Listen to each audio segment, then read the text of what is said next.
Eu só tenho R$ 4,30. Isso é suficiente para um bolo de aniversário? A menininha estendeu as moedas na mão, mas a dona da padaria balançou a cabeça e vários clientes desviaram o olhar. Foi então que um empresário na fila reparou na pulseirinha de hospital em seu pulso e tomou, em silêncio, uma decisão que mudaria tudo. Antes de começarmos, adoraríamos saber de onde vocês estão assistindo. Este canal não seria o mesmo sem vocês.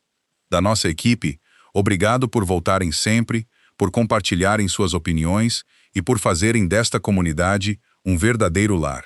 Vamos começar. O frio chegou cedo naquele ano em Curitiba. Daquele tipo que faz as pessoas andarem mais rápido e falarem menos. Dentro da padaria de Rosana Vilar, porém, o ar estava quente, cheio de canela e do zumbido baixinho da máquina de café expresso. Era sábado de manhã e os fregueses de sempre ocupavam as mesinhas pequenas. Jornais farfalhavam. Colheres tilintavam contra as xícaras. Era o tipo de normalidade que ninguém percebe até que ela se quebre. E se quebrou pouco depois das 9, quando uma menina pequena se aproximou do balcão. Tinha 6 anos, franzina para a idade, um casaco fino, o capuz ainda erguido, os tênis desbotados e acinzentados nas pontas. Precisou ficar na ponta dos pés para conseguir ver por cima da vitrine de vidro. E mesmo assim, só enxergava o topo dos bolos. Na palma da mão, segurava um punhado de moedas, contadas e recontadas tantas vezes que já estavam mornas. Eu tenho R$ 4,30, disse a jovem atrás do caixa. Isso dá para um bolo de aniversário? A padaria não silenciou de uma vez. Silenciou do jeito que um ambiente silencia quando todos ouvem a mesma coisa e ninguém quer ser o primeiro a reagir. Uma colher parou no meio do caminho até a boca. Um homem dobrou o jornal sem terminar de ler. Perto da janela, alguém soltou o ar pelo nariz. O som de quem se esforça muito para não sentir algo em público. A caixa, Clarice Bittencourt, não pestanejou. Trabalhava no balcão havia 3 anos e tinha aprendido, do jeito difícil, que crianças que fazem perguntas cuidadosas merecem respostas cuidadosas. Abaixou-se um pouco, ficando mais perto da altura dos olhos da menina. Vamos ver o que temos aqui, disse, gentil, sem pressa. Qual é o seu nome, querida? Maia. Muito bem, Maia. E de quem é o aniversário? O aperto de Maia nas moedas ficou levemente mais forte. Da minha mãe. Havia algo no jeito como ela disse, seco, ensaiado, como se tivesse praticado a frase para que não quebrasse. Isso fez o homem atrás dela na fila ficar muito quieto. Seu nome era Rogério Andrade Castilho. Ele não pretendia estar prestando atenção. Tinha entrado com o casaco desabotoado e o celular já quase saindo do bolso, a mente ainda enredada num contrato de fornecedor que precisava revisar antes do voo de volta. Comandava uma transportadora regional e sábados como aquele costumavam ser passados em salas de embarque de aeroporto, não em padarias. Só tinha entrado porque o café do hotel não prestava, mas agora olhava para a menina. Olhava mesmo. Havia uma pulseira de identificação hospitalar em torno do pulso fino dela. Do tipo plástico, desbotada num cinza esbranquiçado, a impressão há muito apagada. E quando ela mudou o peso do corpo, um pedacinho de papel amarelo dobrado escapou uns 2 centímetros do bolso do casaco antes que ela percebesse e o empurrasse de volta com o polegar. Rogério só conseguiu ler algumas palavras antes que sumisse. Aviso para desocupar. E o nome de um motel que ele não reconheceu. Guardou o celular. Clarice se endireitou e olhou para os fundos, onde a dona, Rosana Vilar, tirava uma assadeira do forno. Rosana pousou a bandeja, sem dizer nada, e contornou o balcão, limpando a farinha das mãos no avental. Temos um bolinho de camada única que seria perfeito para o aniversário de uma pessoa só, disse Rosana, apontando para a vitrine. Simples, bem gostoso. É baunilha ou você prefere o de limão? Maia estudou a vitrine como se fosse a decisão mais importante do mundo naquele dia. Baunilha, disse por fim. Minha mãe gosta de baunilha. Clarice bateu a venda devagar, deixando Maia observar os números mudando na telinha, deixando-a sentir que fazia parte da conta, e não apenas espectadora de uma caridade. Quando o total apareceu no visor, era mais do que R$ 4,30. Todos por perto conseguiam fazer aquela subtração.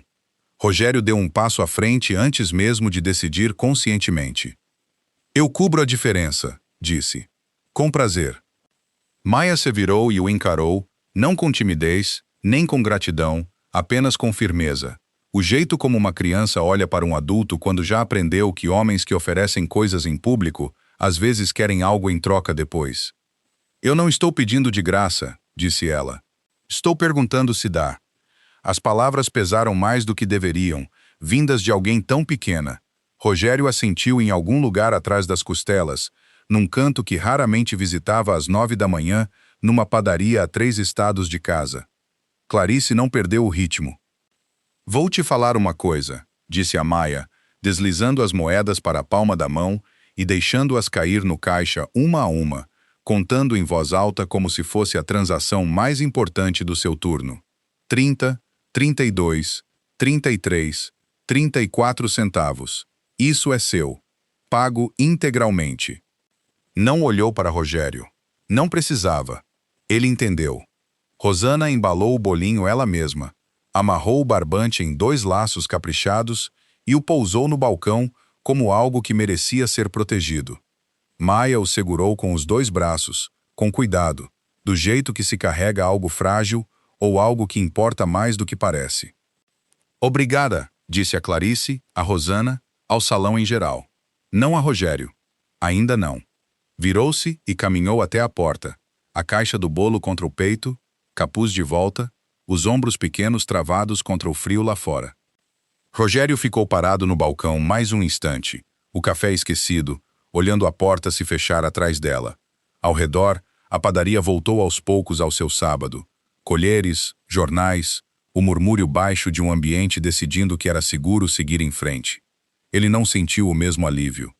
Ainda pensava na pulseira de hospital no pulso dela, no papel amarelo dobrado que ela havia escondido feito um segredo, no jeito como dissera, minha mãe está bem pertinho, antes mesmo de alguém perguntar. Ele ainda não tinha perguntado. Estava começando a achar que precisaria. Rogério a alcançou na calçada, tomando cuidado para não encurtar a distância rápido demais. Algumas coisas não se apressam. Ei! Disse, mantendo a voz baixa, tranquila. Você se saiu bem ali dentro, resolvendo tudo sozinha. Maia ergueu os olhos para ele, a caixa de bolo equilibrada contra o peito, e não disse nada. Seus olhos tinham a cautela neutra de quem aprendeu que adultos que elogiam costumam ser os mesmos que depois querem algo. Eu não quis te fazer sentir pequena ali dentro, disse Rogério, oferecendo ajuda. Quer dizer, sei que saiu errado. Eu paguei, disse Maia. Tudo. Você pagou. Cada centavo. Ele confirmou com a cabeça, como se aquilo importasse para ele. Por que importava? Aquela caixa contou seu troco em voz alta para que todo mundo na padaria ouvisse. Ela quis que soubessem que era seu, direitinho. Isso pareceu afrouxar alguma coisa nos ombros de Maia. Só um pouco. Ela continuou andando. Ele acompanhou o passo ao lado dela, nem atrás, nem à frente. O aniversário da sua mãe, disse ele. Isso é uma coisa boa de fazer por alguém. Ela não sabe que eu vou comprar, disse Maia. É surpresa. O melhor tipo. Andaram mais uma quadra em silêncio. Rogério notou as manchas úmidas nos tênis dela, as meias escurecidas no tornozelo pela neve derretida. Notou que ela nunca olhava para trás para checar se a mãe estava por perto, como a maioria das crianças faria. Ela andava como quem já sabia exatamente onde ficava sua casa e exatamente quão longe. Sua mãe está por perto? Perguntou ele, cuidadoso para manter leve, uma pergunta comum. Minha mãe está bem pertinho, disse Maia. Rápido demais, suave demais, como uma frase já usada antes, e confiável para encerrar a conversa. Rogério deixou por ali mesmo. Não insistiu. Não tinha filhos próprios, mas já tinha participado de negociações suficientes para saber quando alguém dava a resposta ensaiada em vez da verdadeira. E sabia que insistir nunca levava a lugar nenhum além de uma porta batendo na cara. Na esquina, Maia virou à direita, rumo a um quarteirão que ele não reconhecia. calçadas rachadas, uma lavanderia com metade do letreiro apagado, uma cerca de tela ferrugenta cercando um terreno baldio. E depois de tudo isso, um prédio comprido e baixo com uma placa desbotada. Motel Estrela Crescente, diárias semanais. Ela não se despediu. Simplesmente atravessou o estacionamento do motel, a caixa de bolo apertada contra o corpo, pequena e firme contra a manhã cinzenta, e Rogério ficou na beira do terreno e a deixou ir. Não a seguiu pelo estacionamento. Ficou onde a calçada encontrava o cascalho, à vista da janela da recepção e dos carros que passavam, porque, apesar da inquietação que crescia nele, ela ainda era uma criança e ele ainda era um estranho. Não era homem de se intrometer na vida de estranhos. Tinha construído a carreira permanecendo na sua faixa, confiando que outras pessoas cuidassem do que não era da sua conta. Mas alguma coisa na voz da menina na padaria? Eu não estou pedindo de graça, estou perguntando se dá. Tinha se alojado num lugar dele que não era fácil de arrancar. Ficou na beira do terreno um instante a mais do que pretendia. Foi quando viu a folha de papel colada dentro da janela da recepção do motel, enrolada nas pontas, desbotada pelo sol, uma lista de regras da casa datilografada numa fonte grande e ousada demais para algo que devia ser útil. Sem visitas após as 20 horas, sem reembolso em pagamentos atrasados. A administração se reserva o direito de trocar as fechaduras sem aviso prévio para contas com mais de 3 dias de atraso. No fim, rubricado a caneta azul, DH. Não parecia um aviso, parecia uma ameaça. Rogério já tinha negociado contratos de frete com homens que escondiam ameaças em linguagem simpática para viver. E reconhecia o formato quando via um. Aquilo não era um proprietário protegendo seu imóvel. Era alguém que tinha aprendido que gente sem para onde ir raramente reage. Pensou no papel amarelo dobrado no bolso do casaco de Maia. Aviso de despejo. Pensou na pulseira de hospital no pulso dela, cinzenta e desgastada de tanto uso, como se estivesse ali há dias, talvez mais. Algo não estava certo ali. Ele ainda não sabia o quê, mas tinha passado 30 anos aprendendo a confiar no instinto quando um negócio parecia limpo no papel e podre por baixo. E aquilo tinha exatamente essa sensação, só que não era um negócio. Era uma criança. Puxou o celular, o polegar pairando sobre o número da assistente, pronto para adiar a reunião da tarde em 1 hora. Depois guardou de novo. Algumas coisas não se resolvem por telefone, de longe. Observou Maia chegar ao quarto 114 e bater 2 vezes, de leve, como quem não quer assustar quem está do outro lado.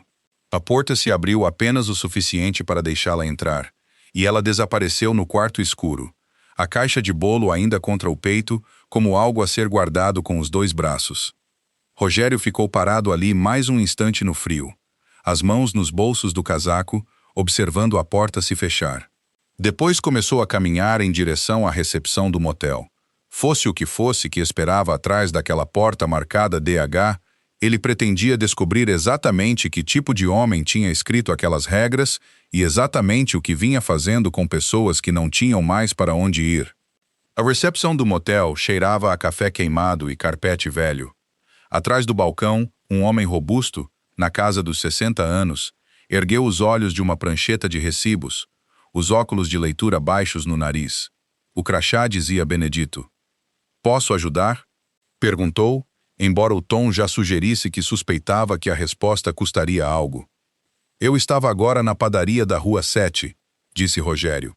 "Uma menininha, uns 6 anos, comprando um bolo de aniversário com moedas que ela mesma contou. Ela voltou para cá, quarto 114. Benedito Alves pousou a caneta devagar. Estudou Rogério por um longo momento. O casaco, os sapatos, o jeito de ficar em pé de um homem acostumado a salas onde as pessoas escutam quando ele fala. "O senhor veio causar problema ou ajudar?" perguntou Benedito. "Depende do que eu encontrar." Antes que Benedito pudesse responder, a porta da recepção se abriu atrás de Rogério, e um homem de jaqueta de golfe entrou, prancheta debaixo do braço, um molho de chaves mestras tilintando no cinto. Era mais jovem que Benedito, mais magro, com a energia inquieta de quem gostava de ser o dono das chaves. "Denilson Rocha", disse o homem, quase não como uma saudação. Administro esta propriedade. Posso ajudar em algo? Eu estava perguntando sobre o quarto 114, disse Rogério. Os olhos de Denilson passaram por ele, pela janela, até a menina que agora atravessava o estacionamento de volta ao mesmo quarto. A caixa de bolo já fora dos braços. A boca dele se curvou em algo que não chegava a sorriso. Menina fofa, disse Denilson. Mesmo assim, isso não cobre o aluguel atrasado da mãe dela.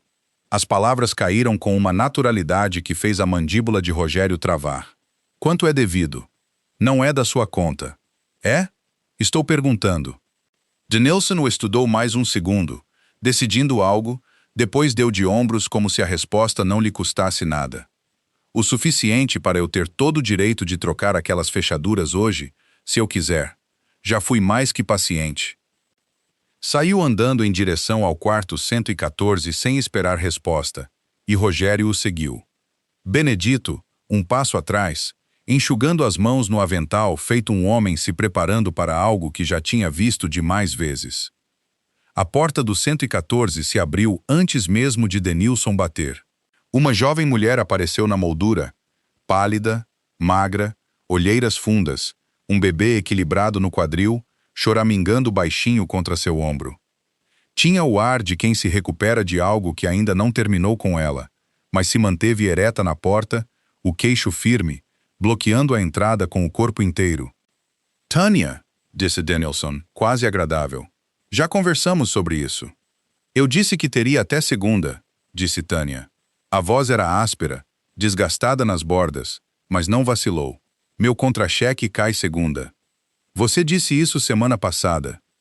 Vou chamar o policial Renato, disse Denilson. Visita de rotina, dadas as circunstâncias, disse como uma ameaça vestida de preocupação. Algo mudou no rosto de Tânia. Não surpresa, mas um medo que claramente já tinha visitado antes e sabia o caminho. Rogério deu um passo à frente, calmo, sem pressa. O mesmo tom que usava quando um fornecedor tentava esconder uma cláusula ruim nas letras miúdas. O senhor tem uma ordem judicial de reintegração de posse? Perguntou a Denilson. Porque um registro interno do motel não é um despejo legal. O senhor sabe disso. Os olhos de Denilson se estreitaram. E quem exatamente é você? Alguém que lê contrato para viver, disse Rogério. O senhor não tem o direito de trancar essa família para fora sem uma ordem de um juiz. Isso não é opinião, é a lei. Uma viatura entrou no estacionamento atrás deles. Devagar, deliberada, o cascalho estalando sob os pneus.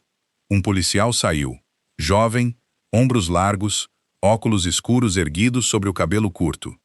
O crachá dizia Renato. Atravessou o terreno com a confiança tranquila de um homem que nunca tinha tido sua autoridade questionada naquele estacionamento. Olhou primeiro para Denilson, depois para Tânia na porta, e, por fim, deixou o olhar pousar em Rogério, avaliando-o como quem avalia um obstáculo não previsto.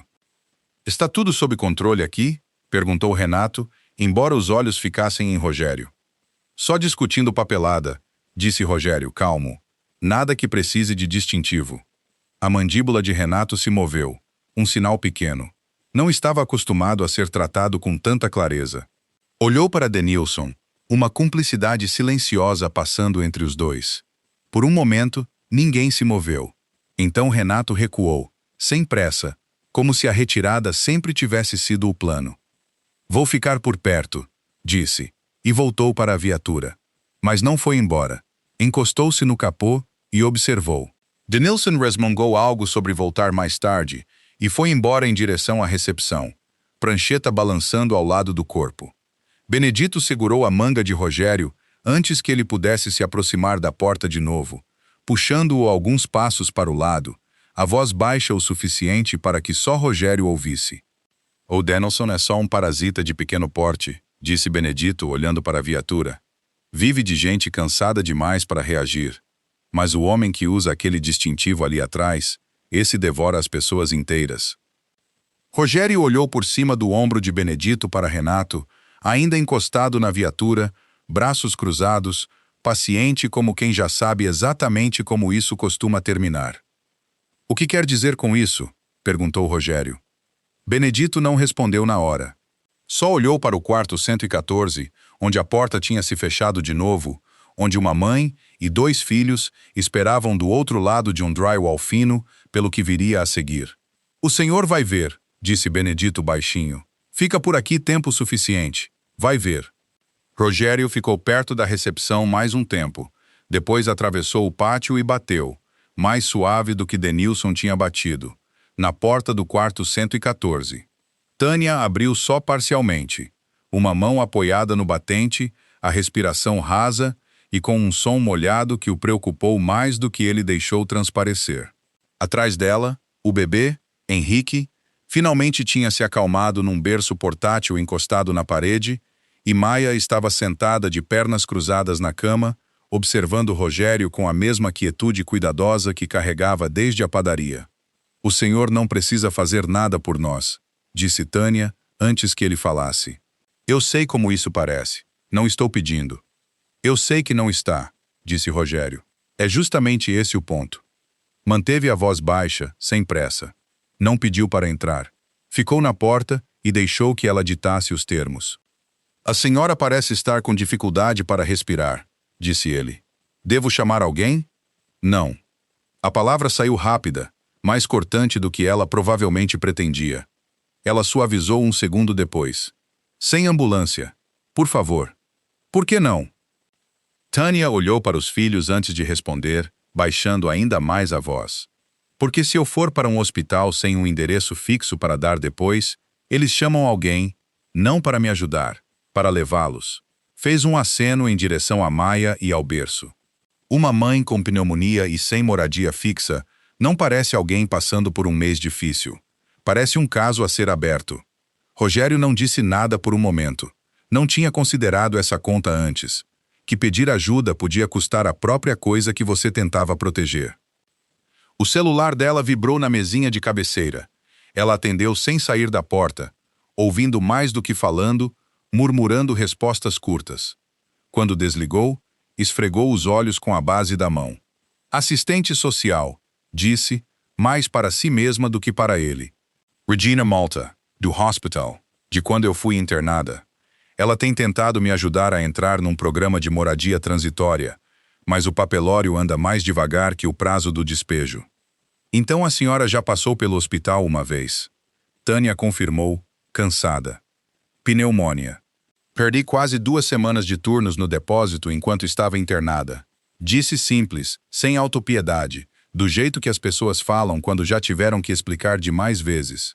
"Foi aí que o aluguel atrasou. Quando voltei a ficar de pé, o Denilson já tinha mudado o esquema de fechaduras comigo. Disse que era política. Cortou a água quente da minha unidade por 4 dias. Chamou de manutenção. Contou para minha antiga supervisora que eu tinha sido inconstante com meu endereço, o que me custou uma referência que eu precisava. Isso não é manutenção, é retaliação." "Eu sei o que é", disse Tânia. "Seiber não resolve." Olhou para a janela, onde a viatura de Renato ainda estava visível na beira do terreno. "O policial passou aqui semana passada também. Disse que o quarto parecia um ambiente impróprio para menores. Anotou alguma coisa. Não disse o quê." A mandíbula dela travou. Acho que ele queria me deixar assustada o bastante para eu ir embora quieta. Sem reclamação registrada. Sem problema para ninguém, só para a gente. Rogério sentiu algo gelado se instalar no peito. Não exatamente choque, mas a raiva específica de assistir um sistema feito para proteger pessoas ser usado como ferramenta contra elas.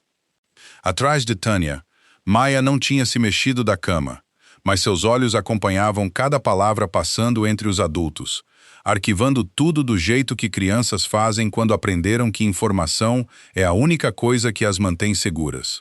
Benedito apareceu na beirada do corredor alguns minutos depois, olhando por cima do ombro em direção à recepção, antes de se aproximar, a voz baixa. "O senhor devia saber", disse Benedito a Rogério, "que isso não é novo.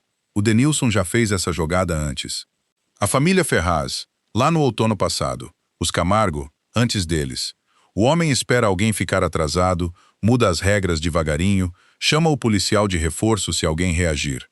2 dessas famílias simplesmente foram embora no meio da noite em vez de brigar.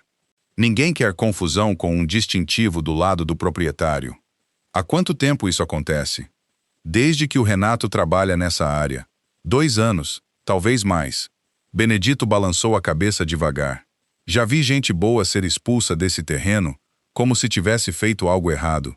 Tudo o que fizeram foi ficar doente, ou perder um turno, ou atrasar uma semana. Rogério olhou de volta para a porta fechada do quarto 114, para a fresta de luz por baixo dela. Tânia não era a primeira. Não seria a última. A menos que alguém interrompesse aquilo ali. Dentro, a respiração de Tânia engasgou de novo, mais forte dessa vez, e ela pressionou uma mão contra o peito, apoiando-se no batente da porta. Maia se levantou da cama num instante, a mãozinha buscando a manga da mãe. Mãe! A voz de Maia rachou. A calma ensaiada da padaria, finalmente escorregando. Tânia tentou dispensar a preocupação, tentou dizer que estava bem, mas as palavras saíram finas e quebradas, engolidas por uma tosse que a dobrou ao meio. E foi então que Rogério viu as luzes vermelhas e azuis piscando pelas cortinas finas. Não a viatura de Renato dessa vez, mas outra coisa, mais próxima, vindo rápido pela via de acesso ao estacionamento. Maia segurou a mão da mãe, encarando Rogério com uma clareza que atingiu mais forte do que qualquer coisa que Denilson ou Renato tivessem dito naquela manhã inteira. O senhor vai desaparecer quando levarem ela embora? Perguntou. As luzes que Rogério tinha visto não eram a viatura de Renato. Eram uma ambulância, chamada no instante em que os joelhos de Tânia cederam e Rogério a segurou antes que caísse no chão. Ele mesmo discou o 190, o telefone preso entre o ombro e a orelha, enquanto ajudava a deitá-la na cama, Maia por perto, Henrique agora chorando no berço, assustado com o movimento repentino. A respiração de Tânia tinha ficado rasa e rápida, os lábios pálidos nas bordas, e Rogério manteve a voz firme para a atendente, mesmo com as mãos não tão firmes assim. Respire se conseguir, disse a Tânia, ajoelhado ao lado da cama. A ajuda está chegando. Só respire. Ela confirmou com a cabeça, sem fôlego para falar, uma mão agarrando a manga dele, como se fosse a única coisa sólida no quarto. Renato chegou antes da ambulância. Entrou pela porta ainda aberta sem bater, o rádio estalando no ombro, e avaliou a cena com um olhar que não era bem preocupação, mas cálculo. A senhora está tendo um episódio médico, disse no rádio. Depois olhou para Maia e Henrique. Vou precisar colocar essas 2 crianças em algum lugar seguro enquanto ela é transportada. Guarda de emergência. Não, disse Rogério, se levantando. O senhor não vai fazer isso. Senhor, dê um passo atrás. Essa decisão não é sua. Ela está consciente. Está respirando. Não há motivo aqui para uma remoção de emergência, e o senhor sabe disso. Rogério manteve a voz nivelada, mas agora havia ferro embaixo dela. O senhor não é assistente social. Não tem autoridade para tomar essa decisão sozinho. A mandíbula de Renato se travou. Ele deu um passo em direção ao berço mesmo assim. E foi quando Rogério tirou o celular e começou a gravar, erguendo-o abertamente, sem tentar esconder. Policial Renato Hale, disse Rogério, claro o bastante para o microfone captar. Número do distintivo. Para registro. Renato parou. Os olhos foram para o celular. Depois para o rosto de Rogério, recalculando. O senhor não vai querer fazer isso, disse. Acho que vou. Maia tinha ficado muito quieta no canto, encostada na parede perto da cama da mãe, observando a troca com olhos arregalados, sem piscar. Rogério cruzou o olhar dela por meio segundo e fez um pequeno aceno negativo com a cabeça. Fique aí, eu resolvo isso. Embora ele não tivesse tanta certeza assim de que resolveria. Renato estudou Rogério mais um instante. Algo mudou por trás dos olhos dele. Reconhecimento. Talvez um rosto que já tinha visto em algum lugar. Uma página de empresa. Uma matéria local sobre contratos de frete e novos empregos chegando à região. Senhor Castilho, disse Renato, mais baixo agora, testando o nome. É o senhor mesmo? Isso não muda o que está acontecendo nesse quarto. Renato baixou ainda mais a voz, aproximando-se, o tom deslizando para algo quase de cumplicidade. Olha, um homem na sua posição não quer o nome dele perto de uma chamada de assistência social num motel. Fica mal visto de qualquer jeito. Vou te falar uma coisa. O senhor sai por essa porta, e eu registro isso como transporte médico. Nada mais. Bem discreto. Todo mundo fica satisfeito. Rogério olhou para ele por um longo momento. Atrás de Renato, pela porta aberta, ele conseguia ouvir a ambulância entrando no estacionamento finalmente, os pneus estalando no cascalho. Não, disse Rogério, simplesmente. Como é? Eu disse não. Quero isso documentado. Relatório completo. SAMU no registro. Uma assistente social envolvida através do hospital, não através do senhor. E vou ligar para minha advogada antes de sairmos desse estacionamento. Algo no rosto de Renato se fechou por completo. Qualquer parceria que ele tinha imaginado um momento antes tinha desaparecido. Problema seu, resmungou e recuou para deixar os paramédicos passarem. Eles se moveram rápido e profissionais, checando os sinais vitais de Tânia, fazendo perguntas curtas e claras que ela mal conseguia responder. Em minutos, ela estava numa maca, uma máscara de oxigênio no rosto, Maia caminhando ao lado, segurando firme a grade da maca, até que um paramédico gentilmente afastou a mão dela para poderem passar pela porta. Antes que as portas da ambulância se fechassem, Tânia afastou a máscara de oxigênio só o tempo suficiente para dizer claramente, e 2 vezes, que Rogério tinha sua permissão para levar as crianças direto ao hospital. Um dos paramédicos anotou. Benedito correu de volta ao quarto 114 para pegar o bebê conforto de Henrique e a mochilinha de Maia, e Rogério esperou até que cada cinto estivesse checado antes de ligar o carro. Só então Rogério seguiu a ambulância até o hospital, Maia e Henrique presos com segurança no banco de trás. Maia ficou em silêncio a viagem inteira, olhando pela janela a manhã cinzenta de Curitiba passando. No hospital, uma mulher com crachá hospitalar veio ao encontro deles perto da recepção, na casa dos 40, olhos cansados, uma pasta já debaixo do braço. Regina Malta se apresentou. Sou a assistente social da Tânia desde a última internação dela. Recebi a ligação. Fico feliz que alguém pensou em trazê-la direito dessa vez. Abaixou-se até a altura de Maia, a voz suavizando. A sua mãe está em boas mãos agora, querida. Os médicos vão cuidar bem dela. Rogério se afastou para fazer uma ligação sua. Sua advogada, Daniela Prado, atendeu no segundo toque, e dentro de 1 hora estava atravessando as portas de vidro do hospital, o casaco ainda abotoado contra o frio, a pasta já aberta nas mãos. Encontrou Rogério no corredor fora do quarto onde Tânia tinha sido internada, e a expressão dela, ao erguer os olhos do registro de ocorrência de Renato, era grave. Puxei o registro de despacho do policial, disse Daniela baixinho. Ele abriu um sinalizador preliminar de guarda antes mesmo do SAMU chegar à cena. Isso não é procedimento padrão para uma chamada médica. Isso é alguém construindo um caso. Quer dizer o quê? Daniela fechou a pasta. Quer dizer que, se o Renato protocolar a petição de guarda de emergência antes de nos anteciparmos no papel, eles vão te retratar como um estranho rico se metendo num assunto policial. E o Conselho Tutelar pode levar essas crianças ainda esta noite. No início da tarde, o relatório de Renato já tinha circulado pelo sistema do departamento. Daniela conseguiu uma cópia dentro de 1 hora, e a linguagem era pior do que ela esperava. Ele está alegando obstrução, disse a Rogério, de pé no corredor do hospital, a voz baixa para não chegar à sala de espera, onde Maia estava sentada com Henrique, desenhando no verso de um formulário de admissão que alguém tinha dado a ela. Diz que o senhor interferiu numa investigação ativa de assistência social. E tem uma linha aqui alegando que a Tânia abandonou os filhos durante o transporte, o que é completamente falso, mas já está no papel. E papel tem o costume de sobreviver mais que a verdade, se ninguém corrigir depressa. Rogério esfregou a nuca, cansado de um jeito que não tinha nada a ver com a hora.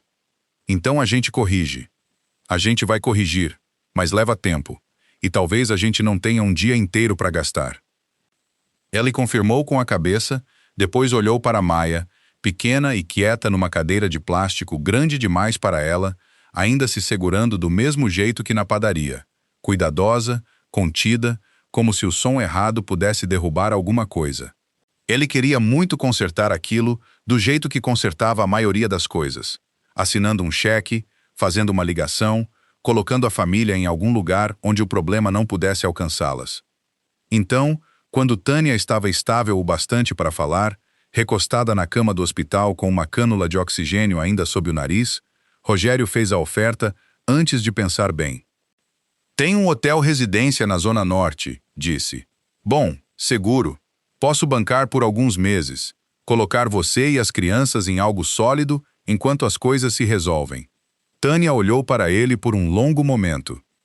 E algo no rosto dela endureceu de um jeito que não acontecia desde o estacionamento do motel. Não, disse ela. Tânia, eu não estou tentando... Eu sei o que o senhor está tentando fazer. A voz dela estava áspera pelo oxigênio, mas firme. O senhor está tentando consertar do jeito que gente como o senhor conserta as coisas. Dinheiro entra, problema sai. Balançou a cabeça devagar. Passei 2 anos me arrastando para sair de dever a alguém. Não vou trocar um proprietário que me possui por outro que é só mais gentil sobre isso. As palavras pesaram mais do que ele esperava, principalmente porque ele as entendia. Eu escuto você, disse ele, e falava sério. Do outro lado do quarto, Maia tinha ficado quieta, escutando do jeito que sempre fazia, arquivando a troca sem dizer uma palavra. Quando Rogério olhou para ela, a menina não estava olhando para ele. Encarava o chão, os braços em volta dos joelhos, pequena e recolhida sobre si mesma, de um jeito que não tinha sido verdade, nem mesmo no balcão da padaria.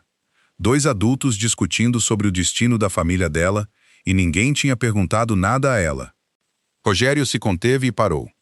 Encontrou Regina mais tarde naquela noite no corredor perto do posto de enfermagem, a pasta na mão, o cansaço estampado no rosto depois do que claramente tinha sido um longo turno. Eu errei ali atrás, admitiu ele. Tentando entregar uma solução em vez de perguntar do que ela realmente precisa. Regina deu a ele um olhar cansado e sábio. A maioria das pessoas faz isso na primeira vez. O que ela precisa não é um favor. É um contrato de aluguel com o nome dela e de mais ninguém. E uma assistente social que dê continuidade em vez de sumir. Abriu a pasta. Existe um programa reconhecido pelo Estado para moradia transitória, unidades independentes, com renda proporcional, contratos de verdade. Ele existe. Só que é lento, tem pouco pessoal e as pessoas acabam esquecidas na fila. Eu posso empurrar o pedido dela para o começo se eu tiver documentação sustentando a urgência. Internação médica, condições de moradia inseguras, despejo retaliatório. Se o senhor me trouxer isso limpo, eu consigo tirar ela do fim da fila e colocar na frente. Semanas em vez de meses, se os documentos forem sólidos. E eu consigo te trazer papelada limpa. Pela primeira vez naquele dia, algo como alívio passou pelo rosto de Regina. Enquanto Rogério trabalhava com Regina no pedido de Tânia, Daniela fez 2 ligações próprias. De pé perto da janela no fim do corredor, a voz baixa e profissional. Uma foi para um fiscal do Código de Posturas do município, com quem tinha trabalhado anos antes num caso não relacionado, alguém que levaria a sério uma denúncia de utilidades adulteradas e trancas trocadas ilegalmente. A outra foi para um sargento da Corregedoria da Polícia, alguém que lhe devia um favor e não descartaria de mão beijada uma reclamação documentada contra um policial. Ela desligou e encontrou Rogério na sala de espera alguns minutos depois. As 2 ligações estão em andamento, disse baixinho. Nada que avise o Denilson ou o Renato antes de estarmos prontos. Rogério confirmou, mas os olhos voltaram para o quarto de Tânia, onde a porta estava levemente aberta.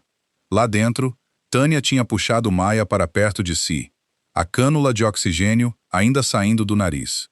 A voz dela caiu para algo pouco acima de um sussurro. Não baixo o suficiente, porém, para as palavras não chegarem ao corredor. Se aqueles policiais te perguntarem qualquer coisa, Tânia estava dizendo, a mão envolvendo gentilmente a nuca de Maia. Você diz que não sabe, senhor Castilho. Está me ouvindo? Ajuda de gente rica sempre vem com um preço que a gente não pode pagar. Maia confirmou contra o ombro da mãe, pequena e solene, levando a instrução do jeito que levava tudo a sério, completamente, como uma regra que podia salvar a vida da família dela. Rogério ficou parado, congelado no corredor, as palavras se assentando nele como um veredito que não tinha visto chegar. Então, no fim do corredor, a porta do elevador se abriu, E Regina saiu apressada, a expressão tensa de urgência, acenando para Rogério e Daniela se aproximarem rápido. Atrás dela, andando pelo mesmo corredor com pastas próprias, estavam duas assistentes sociais com crachás do Conselho Tutelar, indo direto para o quarto de Tânia. As duas assistentes se apresentaram na porta do quarto de Tânia, educadas, procedimentais, pranchetas na mão. Daniela as encontrou antes que cruzassem a soleira, calma e sem pressa, e expôs a documentação que tinha reunido nas últimas horas, os registros médicos de Regina, mostrando que Tânia tinha buscado tratamento com responsabilidade, a linha do tempo da internação hospitalar, uma declaração juramentada, descrevendo exatamente como e quando as crianças tinham sido cuidadas naquela manhã. A assistente mais experiente leu tudo devagar, olhando uma vez para Tânia, outra vez para Maia, enroscada ao lado da mãe, outra vez para Henrique, adormecido num berço hospitalar por perto. Depois fechou a pasta. Isso não mostra uma família em crise, disse, mais para a colega. Mostra uma família que foi mal atendida pela situação de moradia e lidou com isso do jeito certo. Olhou para Tânia. Não vamos abrir caso. Peço desculpas pelo susto, senhora. O ar no quarto mudou no instante em que elas saíram.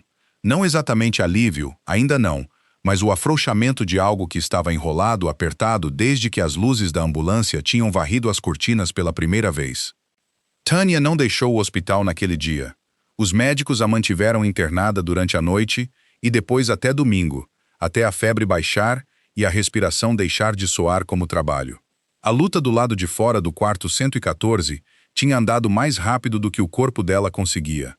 Mas pela primeira vez, as pessoas ao redor não pediram a uma mulher doente que provasse que era forte antes de protegerem os filhos dela. Daniela não deixou o momento se estender. Essa é uma frente, disse baixinho a Rogério no corredor. O Denilson e o Renato ainda estão lá fora, operando como se nada tivesse mudado. Se a gente perder o fio agora, eles só apertam o laço em outro lugar. Na tarde de segunda-feira, as ligações de Daniela tinham encontrado terreno firme. O fiscal do Código de Posturas com quem ela tinha falado de manhã concordou em fazer uma visita não anunciada ao motel Estrela Crescente. O sargento da corregedoria, trabalhando com a filmagem que Rogério tinha gravado e os registros de utilidades de Benedito, combinou de estar lá na mesma hora, cronometrada de propósito, para coincidir exatamente com o momento em que Denilson pretendia finalizar o bloqueio do quarto de Tânia. Rogério dirigiu de volta ao motel primeiro, Benedito tendo ligado antes avisando que Denilson já estava no estacionamento com suas chaves mestras, esperando reclamar um quarto vazio. Daniela seguiu com Tânia e Maia alguns minutos atrás, enquanto Regina trazia Henrique com segurança do hospital, porque ninguém naquele grupo estava disposto a deixar a urgência virar desculpa para descuido. O que Rogério encontrou, em vez disso, foi uma pequena multidão. Notícia corre rápido num terreno daquele tipo. Inquilinos que tinham aprendido a manter as portas fechadas e as vozes mais baixas que o vento, agora estavam parados do lado de fora dos quartos, braços cruzados contra o frio, observando. Uma mulher que Rogério não reconhecia estava perto da recepção com uma criança pequena no quadril, a mesma postura cansada que Tânia tinha carregado naquela porta 2 dias antes. Um homem mais velho se apoiava na porta do quarto do outro lado do terreno, braços cruzados, esperando para ver como aquilo terminaria, do jeito que as pessoas esperam quando já foram queimadas pela esperança antes e não estão prontas para gastá-la de novo. Denilson estava perto do quarto 114 com sua prancheta, e ao lado dele, Renato se apoiava na viatura, óculos escuros erguidos, ainda sem saber que o chão sob seus pés já tinha mudado. O fiscal do município chegou primeiro. Crachá visível, uma prancheta própria na mão e começou a fotografar o painel de utilidades que Benedito tinha sinalizado meses atrás. A postura tranquila de Denilson enrijeceu no instante em que viu o crachá. Isto é propriedade privada, começou Denilson. É um estabelecimento de hospedagem licenciado, disse o fiscal, sem erguer os olhos, o que o sujeita à inspeção. Tem uma denúncia assinada alegando adulteração de utilidades e troca não autorizada de fechaduras em várias unidades. Isso bate. O senhor está diante de autuações hoje. Benedito deu um passo à frente da porta da recepção, o caderno de registro na mão, e o pousou no capô do carro do fiscal sem que ninguém pedisse. Está tudo aqui, disse.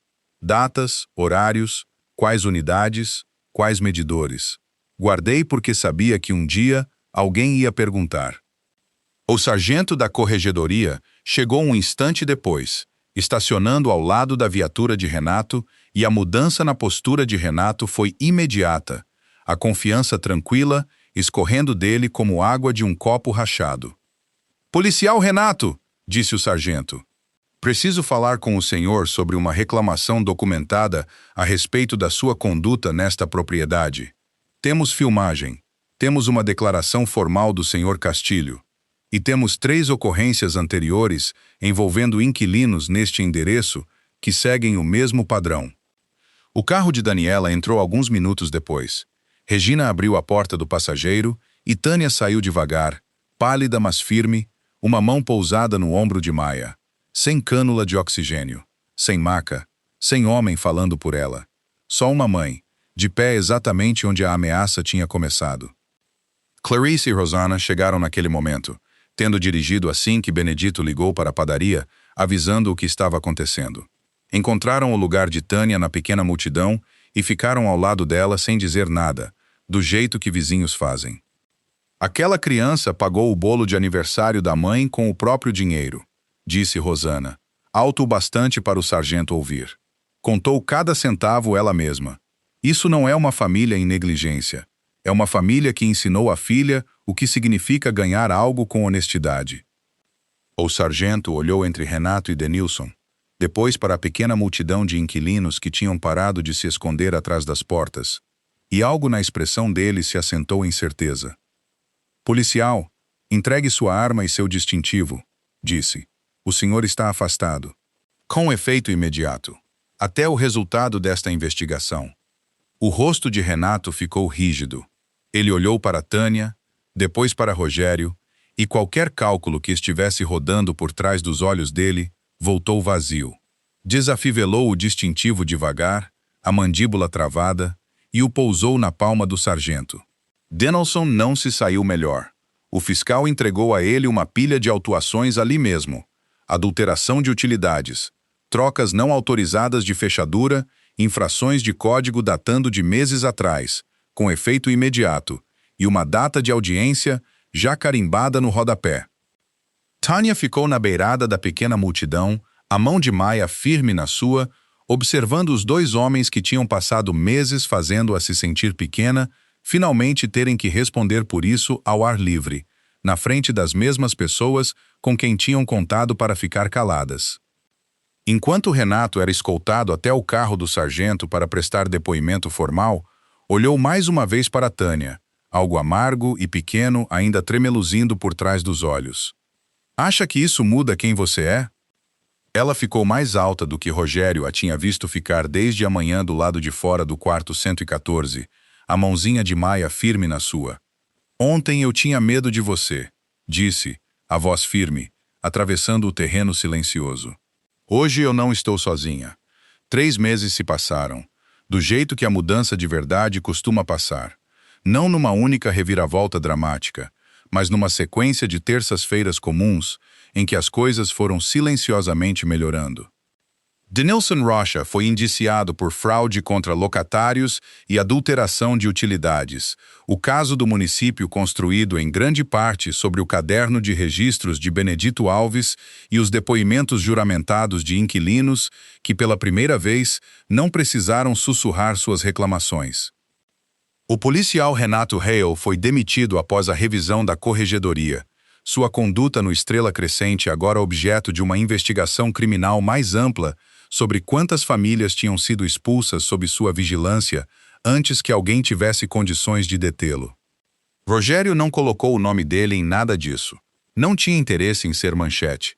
Em vez disso, passou boa parte daqueles meses ao telefone com a rede hospitalar de Regina e uma pequena organização de defesa dos direitos de inquilinos, 2 cidades além, ajudando a criar um modesto fundo de ponte para moradia emergencial.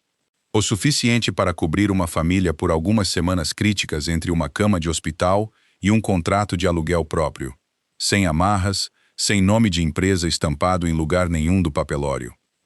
O senhor podia colocar seu nome no prédio, disse Regina uma vez, meio de brincadeira, observando-o assinar um cheque sem cerimônia. Não é esse o ponto, disse Rogério. O ponto é que ninguém nunca deveria precisar reconhecer de quem era o dinheiro. Tânia terminou a recuperação mais devagar do que queria, mas de forma constante.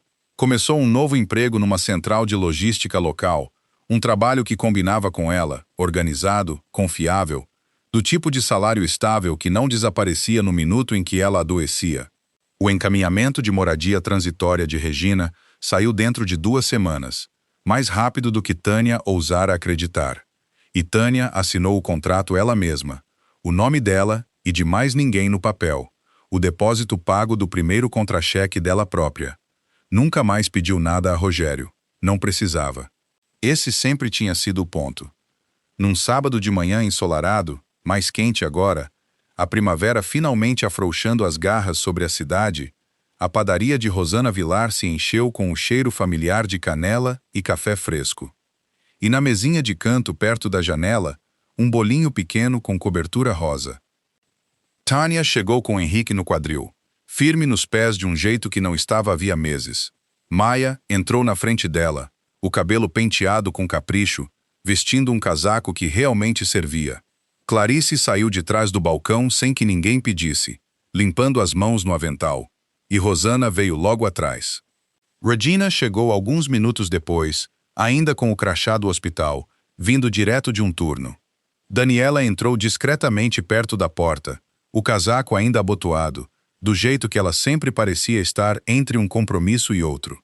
E Rogério ficou perto do balcão, café na mão, sentindo-se menos o centro do ambiente do que jamais tinha se sentido numa sala de reuniões, e grato por isso. Ninguém fez discursos. Ninguém precisava.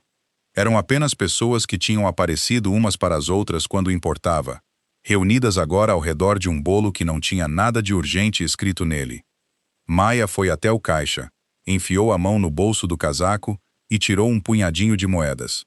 R$ 4,30, as mesmas moedas guardadas numa gaveta em casa, exatamente para aquela manhã. Colocou-as no balcão, uma a uma, do jeito que Clarice tinha contado em voz alta para ela uma vez. Isso é para o pote, disse Maia. Para outra pessoa que precisar. Rosana já tinha colocado um pote de vidro transparente ao lado do caixa naquela semana, esperando por aquele momento. Um cartãozinho colado na frente, na própria letra cuidadosa dela, para a próxima criança que precisar de um aniversário. Clarice deixou as moedas caírem uma a uma, o mesmo som suave de tilintar daquele sábado gelado meses atrás. Só que agora não ecoava por um ambiente emudecido de pena. Ecoava por um ambiente cheio de gente que entendia exatamente o que aquilo significava. Rosana devolveu o pote ao lugar dele, ao lado do caixa, bem onde todo cliente que entrasse pela porta o veria. A gente deixa ele bem aqui, disse baixinho. Maia sorriu, um sorriso de verdade, sem defesas. O primeiro que Rogério via dela desde o dia em que ela ficara pequena demais para ver por cima do balcão e perguntara se R$ 4,30 era suficiente. Tinha sido suficiente naquele dia também. Só levou o resto deles um tempinho para entender o porquê. E é aí que os deixamos. Uma pequena padaria, um pote cheio de moedas e uma família que conseguiu superar tudo. Esta história é uma obra de ficção, criada puramente para entretenimento, mas o sentimento por trás dela é real. Em algum lugar por aí, um pequeno gesto de bondade está transformando o dia inteiro de alguém. Então nos contem, qual parte dessa história ficou com vocês? Foram as moedas da Maia, a força da Tânia, ou o simples fato de Rogério ter decidido ficar? Deixem um comentário abaixo. A gente lê todos, um por um. Se essa história tocou vocês, deixem o like. Compartilhem com alguém que precise de um pouco de esperança hoje e se inscrevam no canal para não perderem a próxima. A lição aqui é simples. Dignidade não é algo que alguém pode te dar ou tirar de você. É algo que você carrega dentro de si. Temos mais histórias como essa esperando por vocês. É só conferir a playlist na tela. Obrigado por passarem esse tempo com a gente. Até a próxima. Cuidem-se.